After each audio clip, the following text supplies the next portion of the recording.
The guys that I've seen that have get into trouble, it's always for those two reasons. Monthly payments that are not covered by cash flow and contractor overruns, delays, and quality of work. Solve those two problems and you're going to bulletproof your business from default, from delay, and from financial trouble. Welcome to the Accelerated Investor Podcast with Josh Cantwell. If you love entrepreneurship and investing in real estate, then you are in the right place. Josh is the CEO of Freeland Ventures Real Estate Private Equity and has personally invested in well over 500 properties all across the country. He's also made hundreds of private lender loans and owns over 1,000 units of apartments. Josh is an expert at raising private money for deals, and he prides himself on never having had a boss in his entire adult life. Josh and his team also mentor investors and entrepreneurs from all over the world. He doesn't dream about doing deals. He actually does them, and so do his listeners and students. Now sit back, listen, learn, and accelerate your business, your life, and your investing with the Accelerated Investor Podcast. So welcome back to Accelerated Investor. I'm so excited that you're back again with me.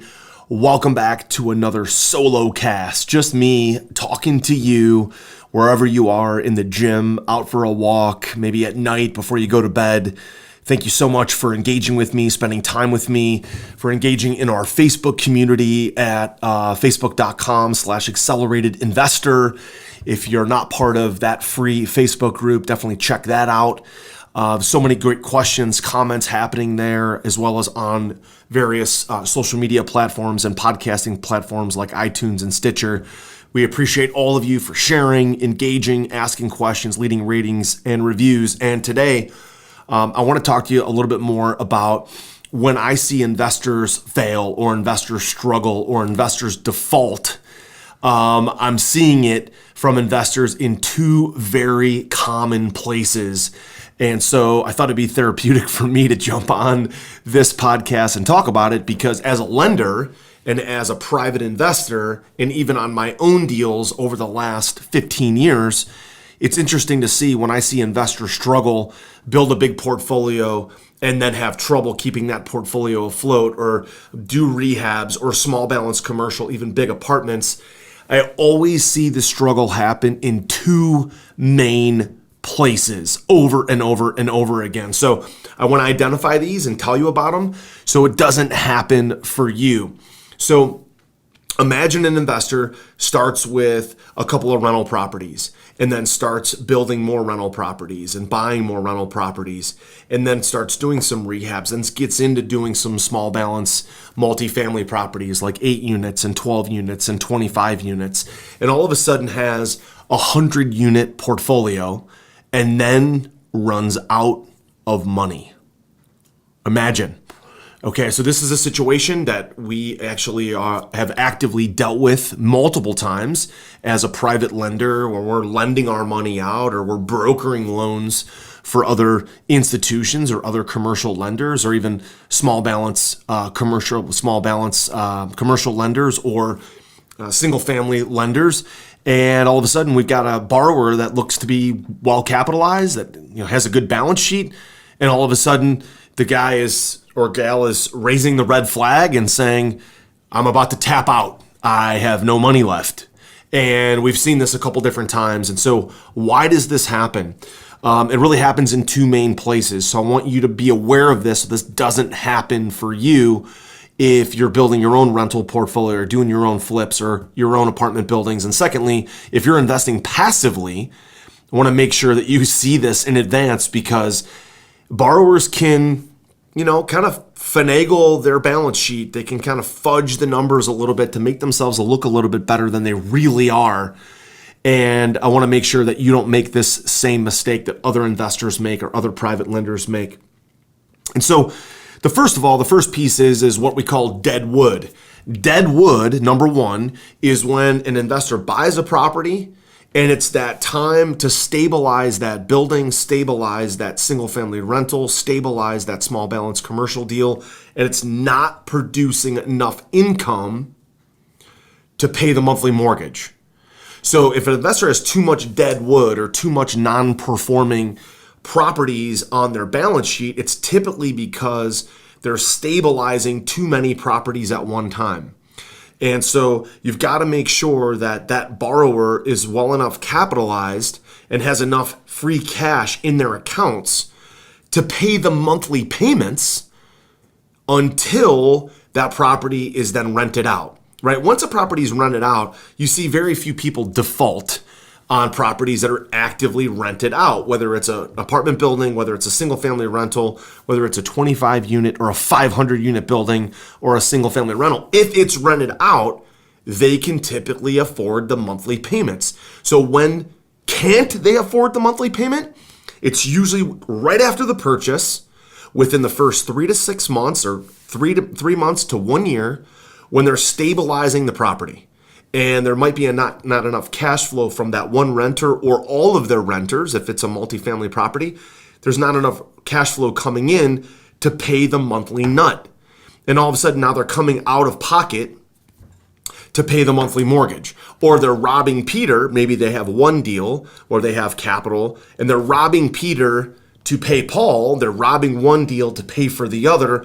And all of a sudden money's going out the door in interest payments, but they're using maybe rehab funds or profit from other deals to pay the monthly payments, okay? Can become a very big problem because if you're robbing Peter to pay Paul, if you're robbing from one deal to pay the monthly payments on the other while that deal is still not stabilized, all of a sudden you're draining down your resources from one deal to pay for the other. So it's a major, major problem. So how do we fix that problem? Are you ready to automate and explode your real estate investing? We're searching for extremely motivated individuals who are sick and tired of wasting time and want to finally see real results from their real estate investing business. We're searching for investors looking to get to the next level and become a bigger, better version of themselves while being a more successful real estate investing entrepreneur. Apply for mentoring and coaching at joshcantwellcoaching.com/podcast. That's joshcantwellcoaching.com/podcast. One, we make sure that we build in enough private money, we build in enough free capital to make the mortgage payments for 3 to 6 months to 12 months. We got to have enough in the reserve account to pay for things like real estate taxes, monthly payments, to pay for things like insurance, to pay for those things. So we're not robbing from the rehab dollars to pay the monthly payments. So we've got to make sure whether we're lending, whether we're borrowing, whether we're buying, whatever it is, that you have enough money in the reserve account to cover the monthly payments, because that is a very easy to spot, easily to identify area where people get in trouble. Secondly, is the contractor, general contractor overruns, general contractor quality of work that has to be done, and then it has to be redone by a different contractor. So on the residential side, it's actually much harder on the residential side to find good contractors. On the commercial side, you've got way more professional insurance, permits, way more professional quality of work. You've got guys that are working, crews and subcontractors that are more expensive, but the quality of their work is much better. And so that's a huge, huge piece of the puzzle is contractor delays, contractor overruns, quality of contractor work is a big deal. I'd rather pay more for a good contractor and make less money than hire a shitty contractor who sucks, so I've got to rip out their quality of work, redo it. There's overruns, there's delays. And I find a lot of guys, that like the idea of being a general contractor because they don't have to do the work and they can just get a fee. But the problem with that is that then they have to go find the subs, they have to go find the laborers, they have to go find the guys to do the actual work, and they're running into issues. It's actually easier to hire a larger contractor it's easier to find somebody that can do the work on multifamily and large apartment deals than it is single family rentals. Okay. The other piece, the other talking point around contractors is I would much rather pay a guy $25 to $35 an hour to be at a property and get the work done and get the work done very well than to pay somebody $15 to $18 an hour or $12 an hour, try to save money. Because there's a significant difference between the guy making $15 an hour and the guy making $30 an hour. Okay, the guy making $15 an hour is barely making $25,000 a year. He's barely scraping by. He's barely able to afford his car payment. The guy making $30 an hour, right? He's making about $60,000 a year. So at $60,000 a year, now you can afford an apartment. You can afford a decent car. You can afford maybe a small house payment. You can afford those kind of things, especially if you have a dual income where you have a contractor and then maybe his wife works or whatever. They're making close to $100,000 a year. They can afford that kind of lifestyle. But the guy scraping by at $15 an hour is barely making $30,000 a year, barely able to afford his bills. So guess what happens? He misses his car payment. His car breaks down. He can't show up on the job. He needs a ride to work, right? There's all these other issues and problems. So I'll give you a specific example. One of my rental properties just last month became vacant. I had a tenant in there for a long time. She got pregnant. The boyfriend left her and she had a kid. And then now she only had one income. The boyfriend left and she had one income. So she couldn't afford the rent on this single family rental anymore. She started missing payments. We had to evict her. She moved out. Okay, typical situation, no big deal. Well, in the basement, we found that in the bathroom that was a finished bathroom, there was mold in the one corner of the shower. So hired a contractor, brought it, his name was Wilberto, brought Wilberto in, who has a tremendous amount of experience and the quality of the work is really, really good. $25 an hour. He tells me he can sledge out the entire shower, which is a concrete shower with tile. He can sledge the whole thing out, find out where the mold is coming from. He can then rebuild the shower with new 2x4s, put up new hardy backer, put up new tile, move the plumbing drain, and then he can paint the entire bathroom. He can replace the vanity, replace the mirror, replace the vanity lights, lay new LVP flooring. He could do it all in a week. So at $25 an hour, 8 hours a day, that's $200 a day. If he does that for 6 to 7 days, he can do the whole bathroom in, basically five to 7 business days. So it's going to cost me about $200 a day, between $1,000 to $1,400 for his time. Now, the LVP, the tile, the hardy backer, the 2x4s, the drywall that we needed, the vanity, the light, the mirror, all that stuff, we're buying it for a single family rental. So it's all, mid-grade to low-grade type of stuff.